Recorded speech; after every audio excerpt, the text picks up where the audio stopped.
بلدی division شاستی پورم میں free medical camp منعقد ہوا۔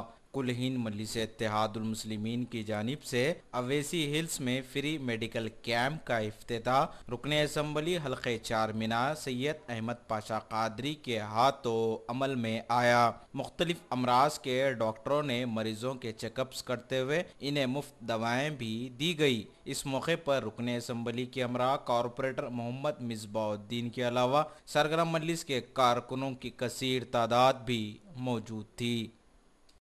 ابتدائی مجلس اتحاد المسلمین کی جانب سے آج اویسی ہلز کے پاس ایک میڈیکل کیمپ قائم کیا گیا، جس میں گیلیکسی ہاسپٹل اور کیمس بی بی کینسر ہاسپٹل، الفا ہاسپٹل کے تمام ذمہ داروں نے اس میں تعاون کیا، حصہ لیا، اور ہمارے ایریا کارپوریٹر مصباح الدین صاحب بھی اس موقع پر مہمان خصوصی کی حیثیت سے شریک ہے۔ یہاں پر چونکہ غریبوں کا ایریا ہے اور غریب لوگ زیادہ رہتے ہیں، کیونکہ سلم ایریے سے یہ اس علاقے کا تعلق ہے، ایسے مقامات پہ ایسے کیمپ کی بہت ضرورت ہے تاکہ لوگ مفت میں معائنہ کر کے علاج کر سکیں۔ یہ کیمپ کے ذریعے کافی سہولتیں عوام کو ملتی ہے، خصوصاً غریب لوگوں کو اس سے استفادہ کرنا چاہیے، اور کافی تعداد میں لوگ یہاں پر آ کے اس سے استفادہ کر رہے ہیں۔